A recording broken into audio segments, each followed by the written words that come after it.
Chapter 21. Who am I? Questioner. We're advised to worship reality personified as God or as the perfect man. We're told not to attempt the worship of the Absolute, as it's much too difficult for brain-centered consciousness. Maharaj. Truth is simple and open to all. Why do you complicate? Truth is loving and lovable. It includes all, accepts all, purifies all. It is untruth that is difficult and a source of trouble. It always wants, expects, demands.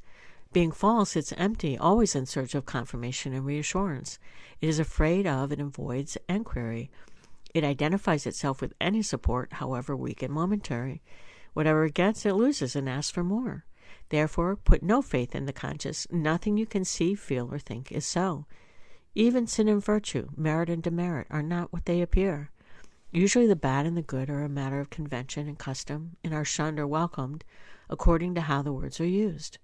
Q. Are there not good desires and bad, high desires and low? M. All desires are bad, but some are worse than others.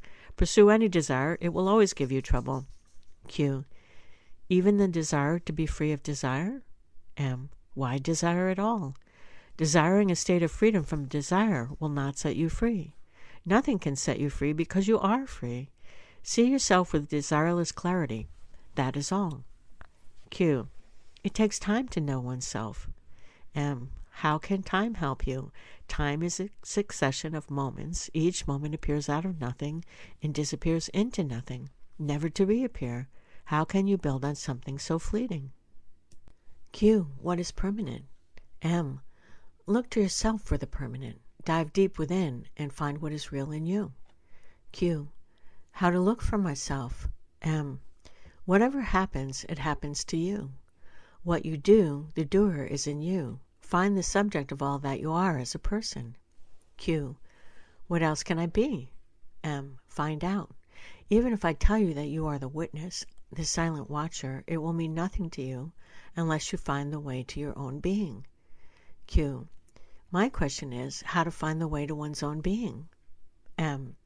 Give up all questions except one. Who am I? After all, the only fact you are sure of is that you are. The I am is certain. The I am this is not. Struggle to find out what you are in reality. Q. I am doing nothing else for the last 60 years. M. What's wrong with striving? Why look for results? Striving itself is your real nature. Q. Striving is painful. M. You make it so by seeking results. Strive without seeking. Struggle without greed. Q. Why has God made me as I am? M. Which God are you talking about? What is God? Is he not the very light by which you ask the question? I am itself is God. The seeking itself is God. In seeking you discover that you are neither the body nor mind, and the love of the self in you is for the self in all. The two are one. The consciousness in you and the consciousness in me, apparently two, really one, seek unity, and that is love. Q. How am I to find that love? M. What do you love now? The I am. Give your heart and mind to it, think of nothing else. This, when effortless and natural, is the highest state. In it, love itself is the lover and the beloved. Q. Everybody wants to live, to exist. Is it not self-love? M. All desire has its source in the self. It is all a matter of choosing the right desire. Q. What is right and what is wrong varies with habit and custom. Standards vary with societies. M. Discard all traditional standards. Leave them to the hypocrites. Only what liberates you from desire and fear and wrong idea is good. As long as you worry about sin and virtue, you will have no peace. Q. I grant that sin and virtue are social norms, but there may be also spiritual sins and virtues. I mean by spiritual the absolute. Is there such a thing as absolute sin or absolute virtue? M. Sin and virtue refer to a person only. Without a sinful or virtuous person, what is sin or virtue? At the level of the absolute, there are no persons. The ocean of pure awareness is neither virtuous nor sinful. Sin and virtue are invariably relative. Q. Can I do away with such unnecessary notions? M. Not as long as you think yourself to be a person. Q. By what sign shall I know that I am beyond sin and virtue? M. By being free from all desire and fear, from the very idea of being a person. To nourish the ideas, I am a sinner, I am not a sinner, is sin. To identify oneself with the particular is all the sin there is. The impersonal is real. The personal appears and disappears. I am is the impersonal being. I am this is the person. The person is relative and the pure being fundamental. Q. Surely pure being is not unconscious, nor is it devoid of discrimination. How can it be beyond sin and virtue? Just tell us, please. Has it intelligence or not? M. All these questions arise from your believing yourself to be a person. Go beyond the person and see. Q. What exactly do you mean when you ask me to stop being a person? M. I do not ask you to stop being. That you cannot. I ask you only to stop imagining that you were born, have parents, are a body, will die, and so on. Just try. Make a beginning. It's not as hard as you think. Q. To think oneself as the personal is the sin of the impersonal. M. Again, the personal point of view. Why do you insist on polluting the impersonal with your ideas of sin and virtue? It just does not apply. The impersonal cannot be described in terms of good and bad. It is being, wisdom, love, all absolute. Where is the scope for sin there? And virtue is only the opposite of sin. Q. We talk of divine virtue. M. True. Virtue is divine nature, Swarupa. What you are really is your virtue. But the opposite of sin, which you call virtue, is only obedience born out of fear. Q. Then why all the effort of being good? M. It keeps you on the move. You go on and on till you find God. Then God takes you into himself and makes you as he is. Q. The same action is considered natural at one point and sin at another. What makes it sinful? M. Whatever you do against your better knowledge is sin. Q. Knowledge depends on memory. M. Remembering yourself is virtue. Forgetting yourself is sin. It all boils down to the mental or psychological link between the spirit and matter. We may call the link psyche antakarana. When the psyche is raw, undeveloped, quite primitive, it is subject to gross illusions. As it grows in breadth and sensitivity, it becomes a perfect link between pure matter and pure spirit, and gives meaning to matter and expression to spirit. There is the material world, Mahadakash, and the spiritual, Parmakash. Between lies the universal mind, Chitakash, which is also the universal heart, Premikash. It is wise love that makes the two one. Q. Some people are stupid, some are intelligent. The difference is in their psyche. The ripe ones had more experience behind them. Just like a child grows by eating and drinking, sleeping and playing, so is man's psyche shaped by all he thinks and feels and does, until it is perfect enough to serve as a bridge between the spirit and the body. As a bridge permits the traffic between the banks, so does the psyche bring together the source and its expression. M. Call it love. The bridge is love. Q. Ultimately, all is experience. Whatever we think, feel, do is experience. Behind it is the experiencer. So all we know consists of these two, the experiencer and the experience.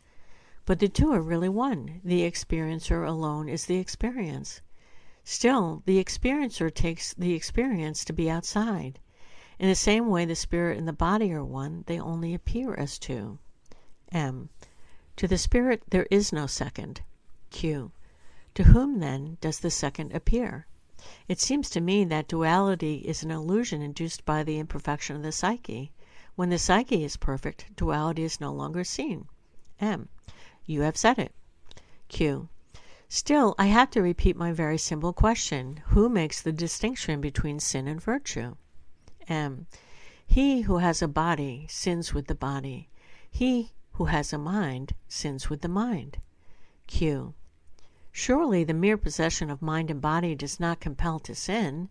There must be a third factor at the root of it.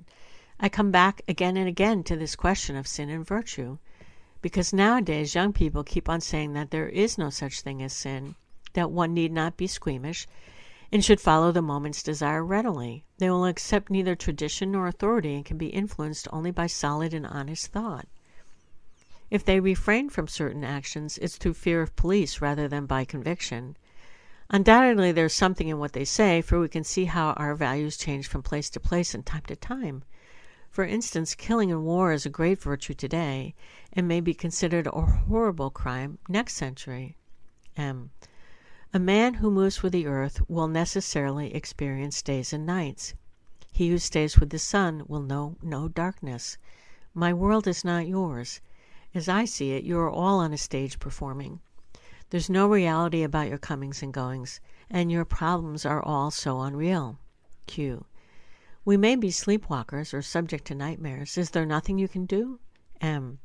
I am doing. I did enter your dreamlike state to tell you. Stop hurting yourself and others. Stop suffering. Wake up. Q. Then why don't we wake up? M. You will. I shall not be thwarted. It may take some time. When you shall begin to question your dream, awakening will not be far away. Chapter 22. Life is love, and love is life. Questioner. Is the practice of yoga always conscious, or can it be quite unconscious, below the threshold of awareness? Maharaj. In the case of a beginner, the practice of yoga is often deliberate and requires great determination. But those who are practicing sincerely for many years are intent on self-realization all the time, whether conscious of it or not. Unconscious sadhana is most effective because it is spontaneous and steady. Q. What is the position of the man who was a sincere student of yoga for some time and then got discouraged and abandoned all efforts? M. What a man appears to do or not to do is often deceptive. His apparent lethargy may be just a gathering of strength. The causes of our behavior are very subtle. One must not be quick to condemn, not even to praise. Remember that yoga is the work of the inner self, vyakta, on the outer self, vyakti. All that the outer does is merely in response to the inner. Q. Still, the outer helps. M. How much can it help, and in what way? It has some control over the body and can improve its posture and breathing. Over the mind's thoughts and feelings, it has little mastery, for it is itself the mind. It is the inner that can control the outer. The outer will be wise to obey. Q. If it is the inner that is ultimately responsible for man's spiritual development, why is the outer so much exhorted and encouraged? M. The outer can help by keeping quiet and free from desire and fear. You would have noticed that all advice to the outer is in the form of negations. Don't, stop, refrain, forego, give up, sacrifice, surrender, see the false as false. Even the little description of reality that is given is through denials. Not this, nady. All positives belong to the inner self, as all absolutes to reality. Q. How are we to distinguish the inner from the outer in actual experience? M. The inner is the source of inspiration. The outer is moved by memory. The source is untraceable, while all memory begins somewhere. Thus the outer is always determined, while the inner cannot be held in words. The mistake of students consists in their imagining the inner to be something to get hold of, and forgetting that all perceivables are transient and therefore unreal. Only that which makes perception possible, call it life or Brahman or what you like, is real. Q. Must life have a body for its self-expression? M. The body seeks to live. It is not life that needs the body, it is the body that needs life. Q. Does life do it deliberately? M. Does love act deliberately? Yes and no. Life is love, and love is life. What keeps the body together but love? What is desire but love of the self? What is fear but the urge to protect? And what is knowledge but the love of truth? The means and forms may be wrong, but the motive behind is always love, love of the me and the mine. The me and the mind may be small or may explode and embrace the universe, but love remains. Q. The repetition of the name of God is very common in India. Is there any virtue in it? M. When you know the name of a thing or a person, you can find it easily. By calling God by his name, you make him come to you. Q. In what shape does he come? M. According to your expectations. If you happen to be unlucky and some saintly soul gives you a mantra for good luck, and you repeat it with faith and devotion, your bad luck is bound to turn. Steady faith is stronger than destiny. Destiny is the result of causes, mostly accidental, and is therefore loosely woven. Confidence and good hope will overcome it easily. Q. When a mantra is chanted, what exactly happens? M. The sound of mantra creates the shape which will embody the self. The self can embody any shape and operate through it. After all, the self is expressing itself in action, and a mantra is primarily energy in action. It acts on you. It acts on your surroundings. Q. The mantra is traditional. Must it be so? M. Since time immemorial, a link was created between certain words and corresponding energies, and reinforced by numberless repetitions. It is just like a road to walk on. It's an easy way. Only faith is needed. You trust the road to take you to your destination. Q. In Europe, there is no tradition of mantra except in some contemplative orders. Of what use is it to a modern young Westerner? M. None, unless he is very much attracted. For him, the right procedure is to adhere to the thought that he is the ground of all knowledge, the immutable and perennial awareness of all that happens to the senses and the mind. If he keeps it in mind all the time, aware and alert, he is bound to break the bounds of non-awareness and emerge into pure life, light, and love. The idea, I am the witness only, will purify the body and the mind and open the eye of wisdom. Then man goes beyond illusion, and his heart is free of all desires. Just like ice turns to water, and water to vapor, and vapor dissolves in air and disappears in space, so does the body dissolve into pure awareness, Chitakash, then into pure being, Brahmakrash, which is beyond all existence and non-existence. Q. The realized man eats, drinks, and sleeps. What makes him do so? M. The same power that moves the universe moves him too. Q. All are moved by the same power. What's the difference? M. This only. The realized man knows what others merely hear but don't experience. Intellectually, they may seem convinced, but in action, they betray their bondage, while the realized man is always right. Q. Everybody says I am. The realized man, too, says I am. Where's the difference? M. The difference is in the meaning attached to the words I am. With the realized man, the experience I am the world is mine, is supremely valid. He thinks, feels, and acts integrally and in unity with all that lives. He may not even know the theory and practice of self-realization and be born and bred free of religious and metaphysical notions, but there will not be the least flaw in his understanding and compassion. Q. I may come across a beggar, naked and hungry, and ask him, "Who are you?" He may answer, "I am the Supreme Self." Well, I say, since you are the Supreme, change your present state. What will he do? M. He will ask you, which state? What is there that needs changing? What is wrong with me? Q. Why should he answer so? M. Because he is no longer bound by appearances. He does not identify himself with the name and the shape. He uses memory, but memory cannot use him. Q. Is not all knowledge based on memory? M. Lower knowledge, yes. Higher knowledge, knowledge of reality, is inherent in man's true nature. Q. Can I say that I am not what I am conscious of, nor am I consciousness itself? M. As long as you are a seeker, better cling to the idea that you are pure consciousness, free from all content. To go beyond consciousness is the supreme state. Q. The desire of realization, does it originate in consciousness or beyond? M. In consciousness, of course. All desire is born from memory and is within the realm of consciousness. What is beyond is clear of all striving. The very desire to go beyond consciousness is still in consciousness. Q. Is there any trace or imprint of the beyond on consciousness? M. No, there cannot be. Q. Then what is the link between the two? How can a passage be found between two states which have nothing in common? Is not pure awareness the link between the two? M. Even pure awareness is a form of consciousness. Q.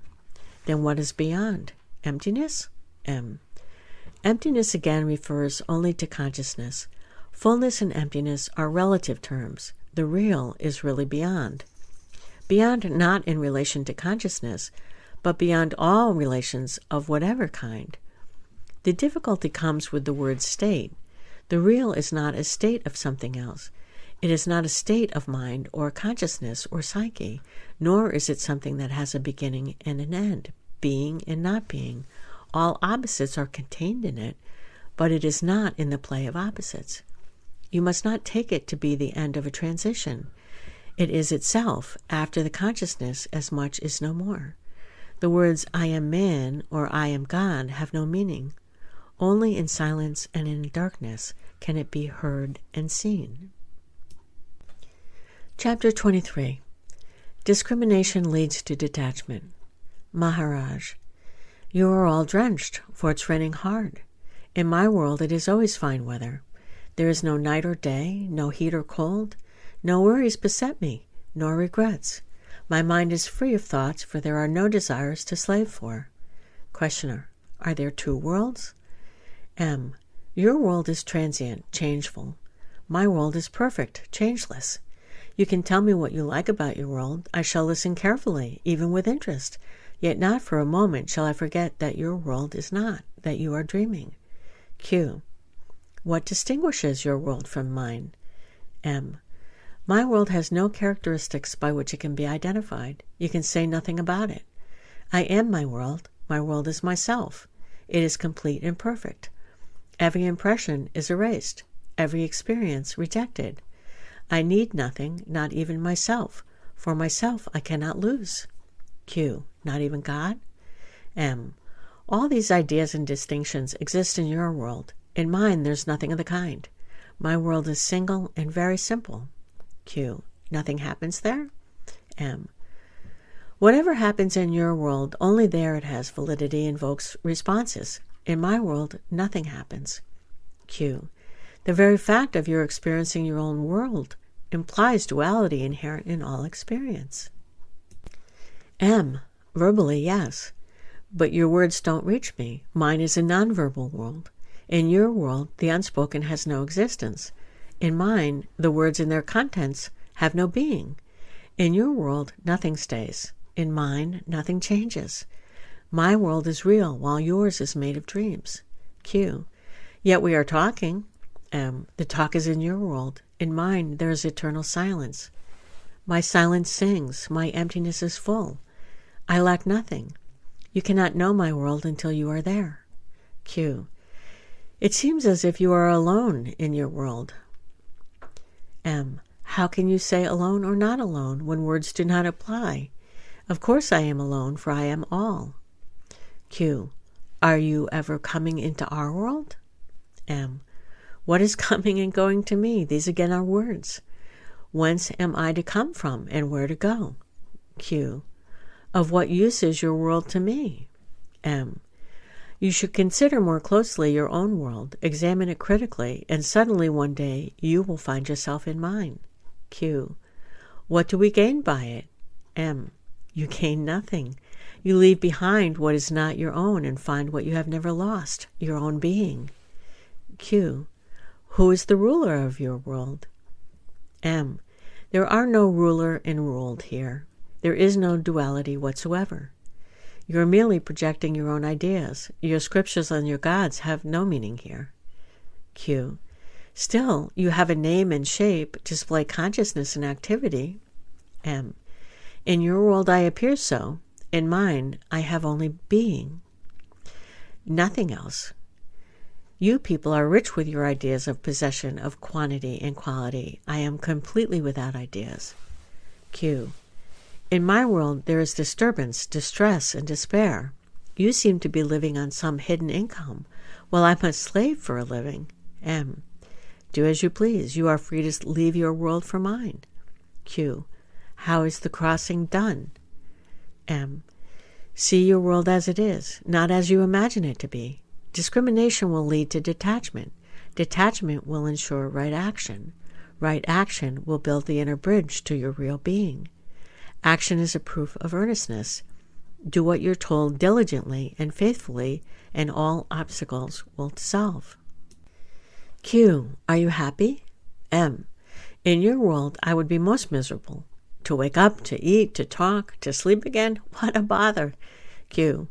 So you do not want to live even? M. To live, to die, what meaningless words are these? When you see me alive, I am dead. When you think me dead, I am alive. How muddled up you are. Q. How indifferent you are. All the sorrows of our world are as nothing to you? M. I am quite conscious of your troubles. Q. Then what are you doing about them? M. There is nothing I need doing. They come and go. Q. Do they go by the very act of your giving them attention? M. Yes. The difficulty may be physical, emotional, or mental, but it is always individual. Large-scale calamities are the sum of numberless individual destinies and take time to settle. But death is never a calamity. Q. Even when a man is killed? M. The calamity is of the killer. Q. Still, it seems like there are two worlds, mine and yours. M. Mine is real, yours is of the mind. Q. Imagine a rock, and a hole in the rock, and a frog in the hole. The frog may spend its life in perfect bliss, undistracted, undisturbed. Outside the rock, the world goes on. If the frog in the whole world were told about the outside world, he would say, there is no such thing. My world is of peace and bliss. Your world is a word structure only. It has no existence. It's the same with you. When you tell us that our world simply does not exist, there's no common ground for discussion. Or take another example. I go to a doctor and complain of stomachache. He examines me and says, you are all right. But it pains, I say. Your pain is mental, he asserts. I say, it does not help me to know that my pain is mental. You are a doctor. Cure me of my pain. If you cannot cure me, you are not my doctor. M. Quite right. Q. You have built the railroad, but for lack of a bridge, no train can pass. Build the bridge. M. There's no need of a bridge. Q. There must be some link between your world and mine. M. There is no need of a link between a real world and an imaginary world, for there cannot be any. Q. So what are we to do? M. Investigate your world, apply your mind to it, examine it critically, scrutinize every idea about it. That will do. Q. The world is too big for investigation. All I know is that I am. The world is. The world troubles me, and I trouble the world. M. My experience is that everything is bliss, but the desire for bliss creates pain. Thus bliss becomes the seat of pain. The entire universe of pain is born of desire. Give up the desire for pleasure, and you will not even know what pain is. Q. Why should pleasure be the seat of pain? M. Because for the sake of pleasure you are committing many sins, and the fruit of sins are death and suffering. Q. You say the world is of no use to us, only a tribulation. I feel it cannot be so. God is not such a fool. The world seems to me a big enterprise for bringing the potential into actual, matter into life, the unconscious into full awareness. To realize the supreme, we need the experience of the opposites. Just as for building a temple, we need stone and mortar, wood and iron, glass and tiles. So for making a man into a divine sage, a master of life and death, one needs the material of every experience. As a woman goes to the market, buys provisions of every sort, comes home, cooks, bakes, and feeds her Lord, so we bake ourselves nicely in the fire of life and feed our God. M. Well, if you think so, act on it. Feed your God by all means. Q.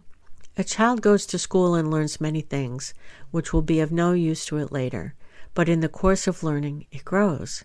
So do we pass through experiences without number and forget them all, but in the meantime we grow all the time.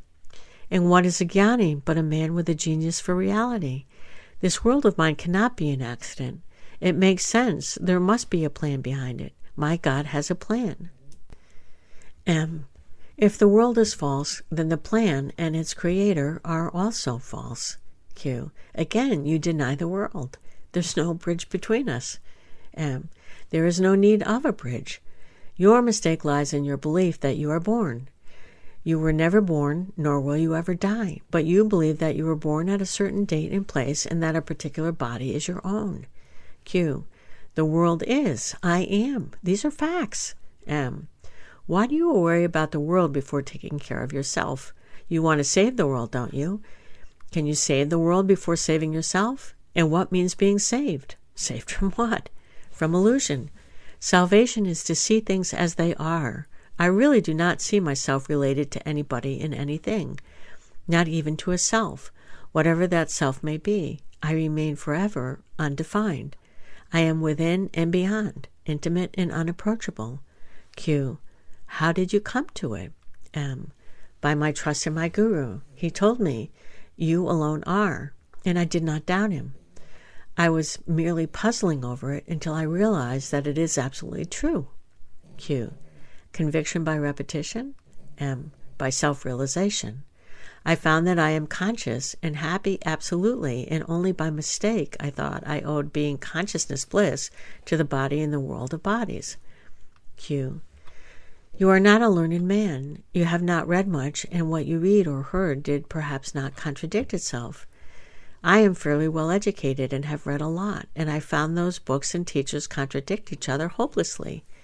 Hence, whatever I read or hear, I take it in as a state of doubt. It may be so, it may not be so, is my first reaction. And as my mind is unable to decide what is true and what is not, I am left high and dry with my doubts. In yoga, a doubting mind is at a tremendous disadvantage. M. I'm glad to hear it. But my guru, too, taught me to doubt everything and absolutely. He said, deny existence to everything except yourself. Through desire, you have created the world with its pains and pleasures. Q. Must it be so painful? M. What else? By its very nature, pleasure is limited and transitory. Out of pain, desire is born. In pain, it seeks fulfillment, and it ends in the pain of frustration and despair. Pain is the background of pleasure. All seeking of pleasure is born in pain and ends in pain. Q. All you say is clear to me. But when some physical or mental trouble comes, my mind goes dull and gray or seeks frantically for relief. M. What does it matter? It is the mind that is dull or restless, not you. Look, all kinds of things happen in this room. Do I cause them to happen? They just happen. So it is with you. The role of destiny unfolds itself and actualizes the inevitable. You cannot change the course of events, but you can change your attitude, and what really matters is the attitude and not the bare event. The world is the abode of desires and fears. You cannot find peace in it. For peace, you must go beyond the world. The root cause of the world is self-love. Because of it, we seek pleasure and avoid pain. Replace self-love by love of the self, and the picture changes. Brahma, the creator, is the sum total of all desires. The world is the instrument for their fulfillment. Souls take whatever pleasure they desire and pay for them in tears. Time squares all accounts. The law of balance reigns supreme. Q. To be a Superman, one must first be a man. Manhood is the fruit of innumerable experiences. Desire drives to experience. Hence, at its own time and level, desire is right. M. All this is true in a way, but a day comes when you have amassed enough and must begin to build. Then sorting out and discarding are absolutely necessary. Everything must be scrutinized and the unnecessary ruthlessly destroyed. Believe me, there cannot be too much destruction, for in reality, nothing is of value. Be passionately dispassionate. That is all. Chapter 24. God is the all-doer, the Gnani a non-doer. Questioner. Some Mahatmas, enlightened beings, maintain that the world is neither an accident nor a play of God, but the result and expression of a mighty plan of work aiming at awakening and developing consciousness throughout the universe, from lifelessness to life, from unconsciousness to consciousness, from dullness to bright intelligence, from misapprehension to clarity. That's the direction in which the world moves ceaselessly and relentlessly. Of course, there are moments of rest and apparent darkness when the universe seems to be dormant, but the rest comes to an end and the work on consciousness is resumed. From our point of view, the world is a dale of tears, a place to escape from as soon as possible and by every possible means. To enlightened beings, the world is good and it serves a good purpose. They do not deny that the world is a mental structure and that ultimately all is one, but they see and say that the structure has meaning and serves a supremely desirable purpose. What we call the will of God is not a capricious whim of a playful deity, but the expression of an absolute necessity to grow in love and wisdom and power, to actualize the infinite potentials of life and consciousness. Just as a gardener grows flowers from a tiny seed to glorious perfection, so does God in his own garden grow among other beings, men to supermen, who know and love and work along with him. When God takes a rest, those whose growth was not completed becomes unconscious for a time, while the perfect ones, who have gone beyond all forms and contents of consciousness, remain aware of the universal silence. When the time comes for the emergence of a new universe, the sleepers wake up and their work starts. The more advanced wake up first and prepare the ground for the less advanced, who thus find forms and patterns of behavior suitable for their future growth. Thus runs the story. The difference with your teaching is this. You insist that the world is no good and should be shunned. They say that distaste for the world is a passing stage, necessary yet temporary, and is soon replaced by an all-pervading love and a steady will to work with God. Maharaj, all you say is right for the outgoing pravriti path. For the path of return, nifriti, nodding oneself is necessary. My stand I take where nothing, parmakash, is words do not reach there, nor thoughts. To the mind it is all darkness and silence. Then consciousness begins to stir and wakes up the mind, chitakash, which projects the world, mahadakash, built of memory and imagination. Once the world comes into being, all you say may be so. It is in the nature of the mind to imagine goals, to strive towards them, to seek out means and ways, to display vision, energy, and courage. These are divine attributes, and I do not deny them. But I take my stand where no difference exists, where things are not, nor the mind that creates them. There I am at home. Whatever happens does not affect me. Things act on things, that is all. Free from memory and expectation, I am fresh, innocent, and wholehearted. Mind is the great worker, mahakara, and it needs rest. Needing nothing, I am unafraid. Whom to be afraid of? There is no separation. We are not separate selves. There's only one self, the supreme reality, in which the personal and the impersonal are one. Q. All I want is to be able to help the world. M. Who says you cannot help? You made up your mind about what help means and needs and got yourself into a conflict between what you should and what you can, between necessity and ability. Q. But why do we do so? M. Your mind projects a structure and you identify yourself with it. It is in the nature of desire to prompt the mind to create a world for its fulfillment. Even a small desire can start a long line of action. What about a strong desire? Desire can produce a universe. Its powers are miraculous. Just as a small matchstick can set a huge forest on fire, so does a desire light the fires of manifestation. The very purpose of creation is the fulfillment of desire. The desire may be noble or ignoble. Space, akash, is neutral. One can fill it with what one likes. You must be very careful as to what you desire, and as to the people you want to help. They are in their own respective worlds for the sake of their desires. There's no way of helping them except through their desires. You can only teach them to have right desires so that they may rise above and be free from the urge to create and recreate worlds of desires, abodes of pain and pleasure. Q. A day must come when the show is wound up. A man must die, a universe come to an end. M. Just as a sleeping man forgets all and wakes up for another day, or he dies and emerges into another life, so do the worlds of desire and fear dissolve and disappear. But the universal witness, the Supreme Self, never sleeps and never dies. Eternally the great heart beats, and at each beat a new universe comes into being. Q. Is he conscious? M.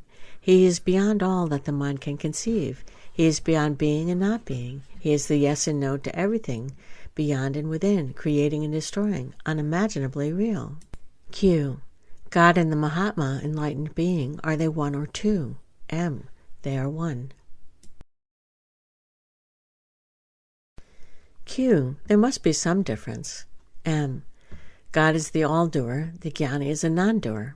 God himself does not say, I am doing all. To him, things happen by their own nature. To the Gnani, all is done by God. He sees no difference between God and nature. Both God and the Gnani know themselves to be the immovable center of the movable, the eternal witness of the transient. The center is a point of void, and the witness a point of pure awareness.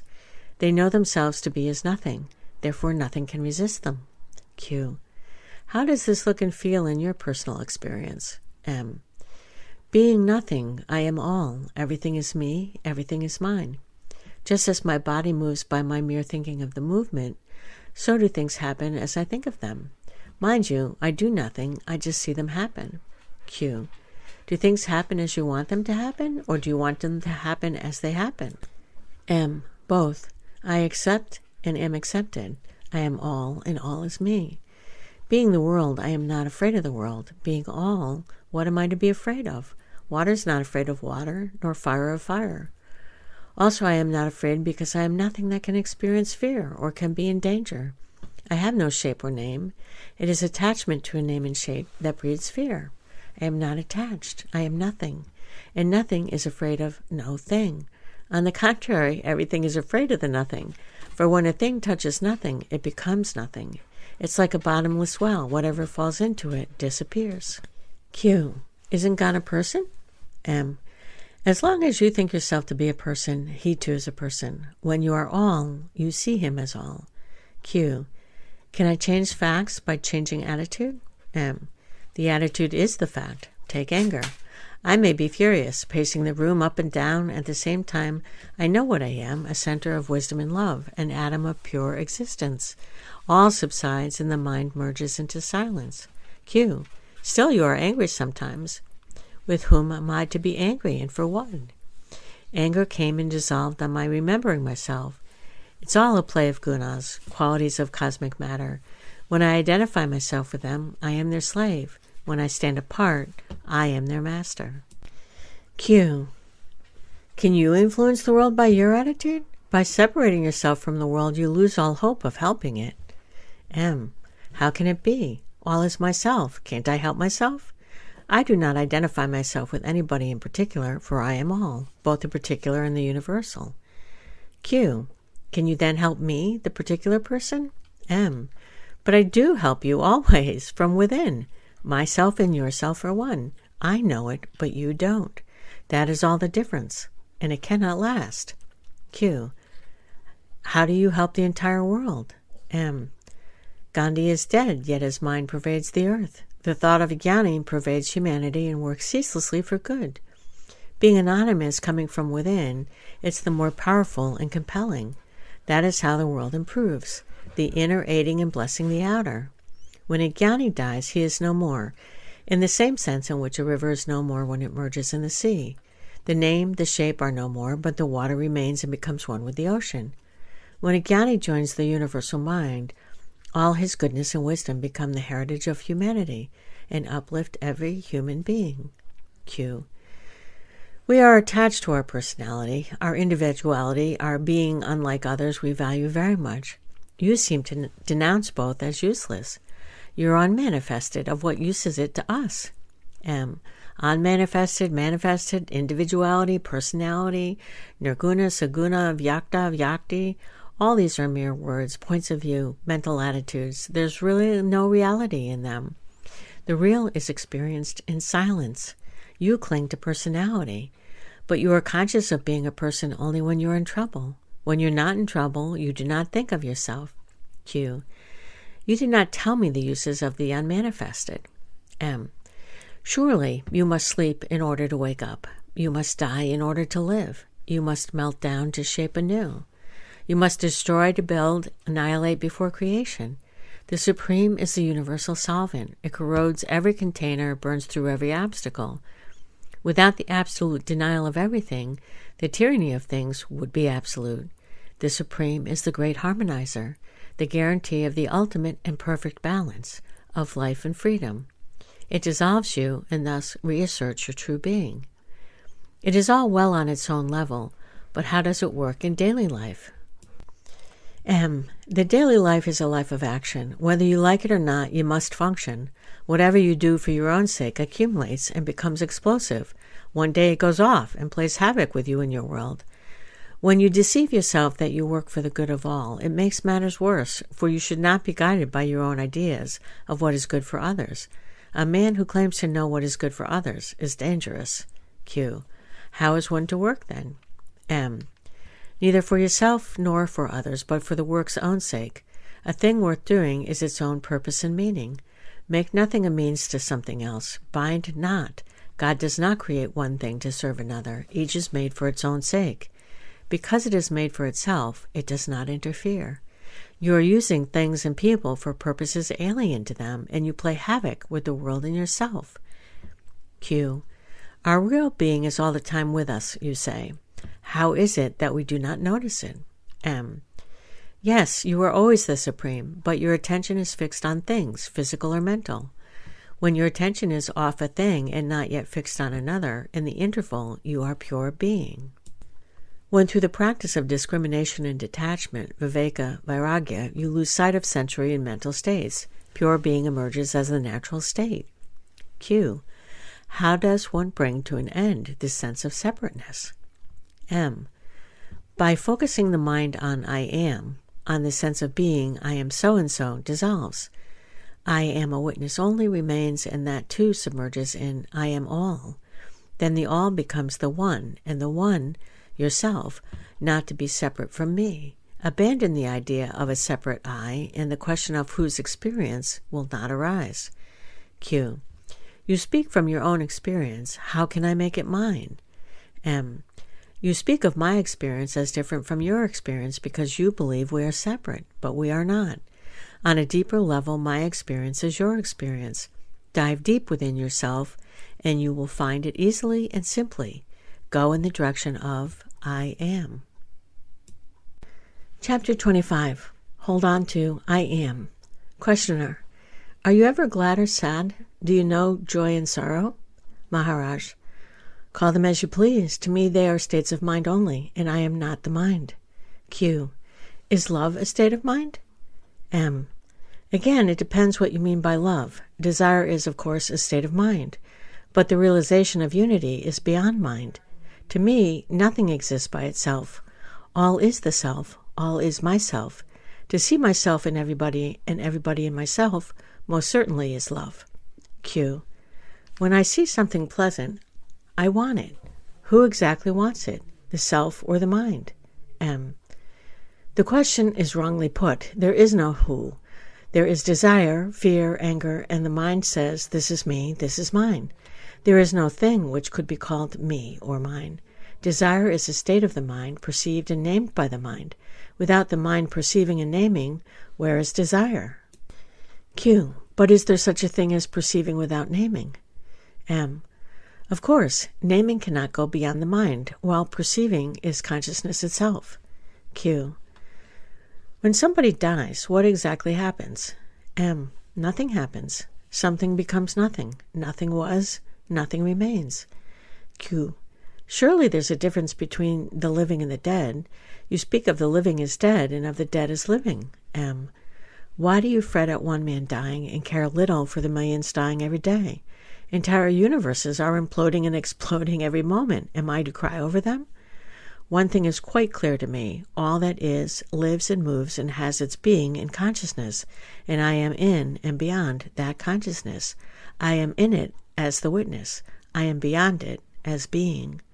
Q. Surely you care when your child is ill, don't you? M.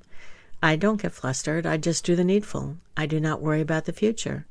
A right response to every situation is in my nature. I don't stop to think what to do. I act and move on. Results don't affect me. I do not even care whether they are good or bad. Whatever they are, they are. If they come back to me, I deal with them afresh. Or rather, I happen to deal with them afresh. There is no sense of purpose in my doing anything. Things happen as they happen, not because I make them happen, but it is because I am that they happen. In reality, nothing ever happens. When the mind is restless, It makes Shiva dance, like the restless waters of the lake make the moon dance. It is all appearance, due to wrong ideas. Q. Surely you are aware of many things and behave according to their nature. You treat a child as a child and an adult as an adult. M.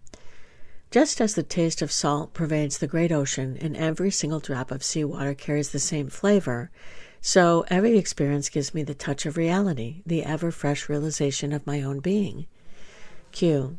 Do I exist in your world as you exist in mine? M. Of course, you are and I am, but only as points in consciousness. We are nothing apart from consciousness. This must be well grasped. The world hangs on the thread of consciousness. No consciousness, no world. Q. There are many points in consciousness. Are there as many worlds? M. Take dream for an example. In a hospital there may be many patients, all sleeping, all dreaming, each dreaming his own private personal dreams, unrelated, unaffected, having one single factor in common, illness. Similarly, we have divorced ourselves in our imagination from the real world of common experience and enclosed ourselves in a cloud of personal desire and fears, images and thoughts, ideas and concepts. Q. I can understand that, but what could be the cause of the tremendous variety of the personal worlds? M. The variety is not so great. All the dreams are superimposed over a common world. To some extent, they shape and influence each other. The basic unity operates in spite of all. At the root of it all lies self-forgetfulness, not knowing who I am. Q. To forget, one must know. Did I know who I am before I forgot it? M. Of course, self-forgetting is inherent in self-knowing. Consciousness and unconsciousness are two aspects of one life. They coexist. To know the world, you forget the self. To know the self, you forget the world. What is world, after all? A collection of memories. Cling to one thing that matters. Hold on to I am and let go of everything else. This is sadhana. In realization, there's nothing to hold on to and nothing to forget.